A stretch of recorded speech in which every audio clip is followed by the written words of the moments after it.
Welcome to General Conference. Bienvenue à la conférence générale. Combien nous sommes reconnaissants d'être ensemble. À l'approche de cette conférence, nous sommes particulièrement conscients des événements des semaines passées. Nos cœurs sont lourds à cause du deuil ou pour certains de la certitude persistante causée par la violence et les tragédies dans le monde. Même des personnes pieuses rassemblées dans des lieux sacrés, y compris notre Église consacrée au Michigan, ont perdu la vie ou des êtres chers. Je vous parle avec mon cœur, conscient des fardeaux que votre famille et vous portez et de ce que notre monde a subi depuis la dernière conférence générale. Imaginez avec moi que vous êtes un adolescent à Capernaum, près de la mer de Galilée, pendant le ministère de Jésus-Christ. Des rumeurs se répandent au sujet d'un rabbi ou instructeur dont le message attire les foules. Des voisins prévoient de se rendre sur une colline surplombant la mer pour l'écouter. Vous parcourez avec eux les routes poussiéreuses de Galilée. En arrivant, vous êtes étonné par la taille de la foule rassemblée pour écouter ce Jésus. Certains murmurent le mot « Messie ». Vous écoutez, ces paroles touchent votre cœur. Sur le long chemin de retour chez vous, vous préférez le silence aux conversations. Vous méditez sur des choses merveilleuses qui transcendent la loi de Moïse elle-même. Il a parlé de tendre l'autre joue et d'aimer ses ennemis. Il a promis « Heureux ceux qui procurent la paix, car ils seront appelés enfants de Dieu ». Pourtant, sous le poids des jours difficiles, de l'incertitude et de la peur, la paix semble bien loin. Vous accélérez le pas et arrivez chez vous le souffle court. Votre famille se rassemble et votre père vous demande ce que vous avez entendu et ressenti. Vous rapportez qu'il vous a invité à laisser votre lumière luire devant les gens, à rester droit malgré les persécutions. Votre émotion est audible quand vous répétez « Heureux ceux qui procurent la paix, car ils seront appelés enfants de Dieu ».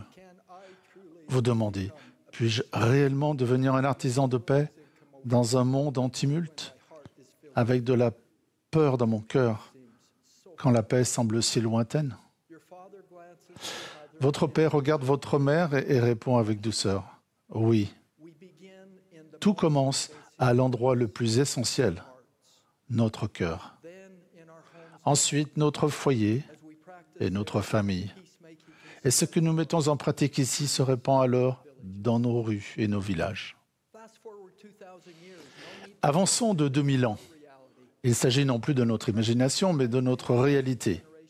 Bien que les pressions ressenties par la génération montante, polarisation, sécularisation, représailles, violence au volant, scandales, attaques groupées sur les réseaux sociaux, diffèrent de celles du jeune de Galilée, les deux générations sont confrontées à des cultures de conflits et de tensions.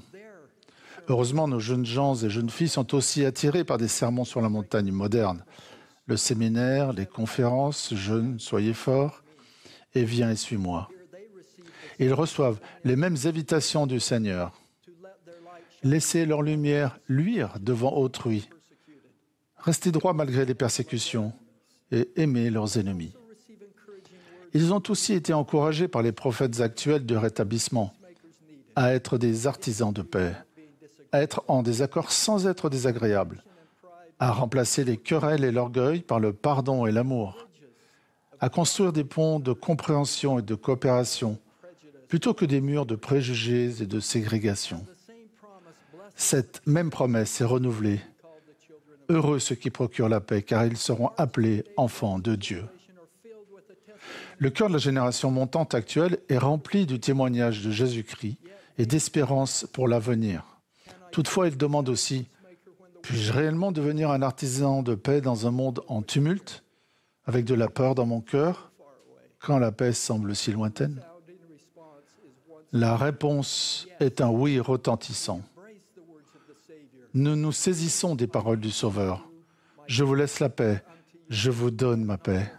Que votre cœur ne se trouble point et ne s'alarme point. » Pour être un artisan de paix aujourd'hui, tout commence à l'essentiel, dans notre cœur. Ensuite, dans notre foyer, notre famille. Ce que nous mettons en pratique là se répand ensuite dans le voisinage et les collectivités. Voyons ces 3 endroits où un saint des derniers jours de notre époque peut apporter la paix. Le premier est notre cœur. Il est clair que les enfants étaient attirés par le Christ pendant son ministère.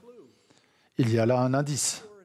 Le cœur pur et innocent d'un enfant qui procure la paix est une source d'inspiration pour notre cœur. Voici la réponse de plusieurs enfants en âge d'aller à la primaire à la question « Comment être un artisan de paix ?» Leur réponse venait du cœur. Luc a dit « Il faut toujours aider les gens ». Grace a expliqué qu'il est important de pardonner, même lorsque cela ne semble pas juste. Anna a raconté « J'ai vu une fille qui jouait toute seule, alors je suis allé jouer avec elle ». Lindy pense qu'être un artisan de paix signifie aider quelqu'un. Et la personne aide à son tour et ça continue à l'infini. Liam a dit « Il ne faut pas être méchant avec quelqu'un qui est méchant avec nous ».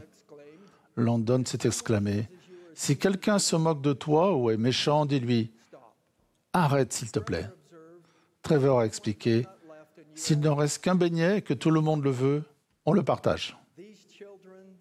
Les réponses de ces enfants me prouvent que nous naissons tous avec un attrait divin pour la gentillesse et la compassion.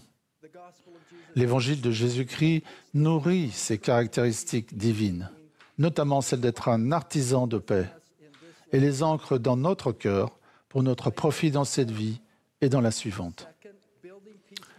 Deuxièmement, nous sommes des artisans de paix chez nous lorsque nous nous conformons au modèle du Seigneur dans nos relations.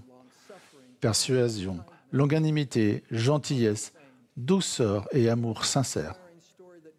Voici l'histoire inspirante d'une famille dont les membres se sont efforcés d'être des artisans de paix et de mettre ces principes en action. Les enfants de cette famille avaient du mal à tisser des liens avec un adulte souvent grincheux, condescendant et brusque. Les enfants, blessés et frustrés, se sont demandé si la seule solution était d'imiter cette attitude mesquine. Un soir, la famille a discuté ouvertement de ces tensions et des dégâts qu'elles causaient. Une idée s'est présentée. Pas une simple solution, mais une expérience à faire. Au lieu de s'abstenir de répondre ou de contre-attaquer, les enfants feraient quelque chose d'inattendu. Ils répondraient avec gentillesse. Pas seulement une retenue polie, mais un déversement délibéré de mots doux et d'attention, peu importe la réaction. Ils ont tous accepté d'essayer pendant un moment, puis de se réunir à nouveau pour en reparler. Malgré une petite hésitation, ils se sont attachés à ce plan de bon cœur. Le résultat était tout simplement remarquable. La froideur a commencé à fondre. Les sourires ont remplacé les airs renfrognés. L'adulte, autrefois distant et sévère, a commencé à changer. Les enfants, encouragés par leur choix de montrer l'exemple avec amour, se sont réjouis de la transformation. Le changement a été si profond que le moment de se réunir pour en reparler n'est jamais venu. La gentillesse avait fait son œuvre en douceur. Des liens d'amitié sincères se sont formés et tout le monde a été édifié.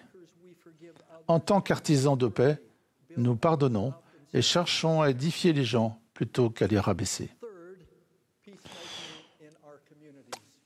Troisièmement, soyons des artisans de paix dans notre collectivité. Pendant les années difficiles de la Seconde Guerre mondiale, John A. Widtsoe a dit « La seule manière de créer une communauté paisible, c'est de créer des hommes et des femmes qui aiment et font régner la paix. Chaque personne, par cette doctrine du Christ, a entre ses mains la paix du monde. » La belle histoire suivante illustre ce précepte.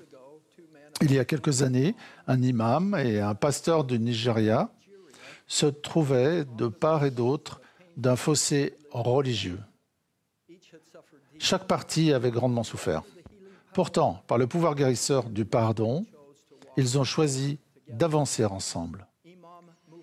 L'imam Muhammad Hashafa et le pasteur James Wye sont devenus des amis et des partenaires de la paix. Ils ont fondé un centre pour la médiation entre les religions. Ils incitent maintenant d'autres personnes à remplacer la haine par l'espérance. 2 fois nominés pour le prix Nobel de la paix, ils ont récemment reçu le premier prix de la paix du Commonwealth. Ces anciens ennemis voyagent maintenant côte à côte, rebâtissant ce qui a été détruit. Ils sont des témoins vivants que l'invitation du Sauveur à être des artisans de paix est non seulement possible, mais aussi puissante. Quand nous apprenons à connaître la gloire de Dieu, nous ne sommes pas enclins à nous nuire les uns aux autres, mais à vivre en paix. Dans nos assemblées, nos collectivités, choisissons de nous voir les uns les autres comme des enfants de Dieu. Pour résumer, je vous lance une invitation. Pour être un artisan de paix, il faut agir. Qu'allons-nous faire individuellement dès demain? Je vous propose un programme d'une semaine en 3 étapes pour être des artisans de paix. Premièrement, un foyer sans querelle. Quand une dispute commence, arrêtez-vous et reprenez du début avec des mots doux et des attentions aimantes. Deuxièmement, construire des ponts numériques. Avant une publication, une réponse ou un commentaire en ligne, demandez-vous: vais-je construire un pont? Sinon, arrêtez, ne l'envoyez pas. Répandez plutôt la bonté. Publiez la paix au lieu de la haine. Troisièmement, réparer et réunir. Chaque membre de la famille tend la main à une personne avec qui la relation s'est détériorée pour s'excuser, servir, réparer et réunir. Cela fait plusieurs mois que je me sens vraiment poussé à transmettre ce message. Heureux ceux qui procurent la paix. Pour finir, je voudrais faire part de quelques impressions qui me sont venues pendant cette période. Être un artisan de paix est une vertu chrétienne. Les artisans de paix sont parfois qualifiés de naïfs ou faibles par diverses personnes. Pourtant, être un artisan de paix n'est pas une faiblesse, mais une force que le monde ne comprend pas toujours.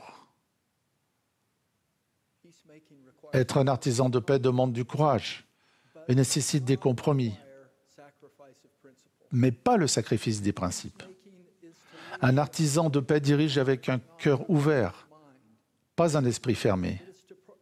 Il approche autrui avec les mains tendues, pas les poings serrés. Être un artisan de paix n'est pas une nouvelle mode. Ce principe a été enseigné par Jésus-Christ lui-même, dans la Bible et dans le livre de Mormon. Il a depuis été repris par les prophètes modernes, depuis les premiers jours du rétablissement jusqu'à aujourd'hui.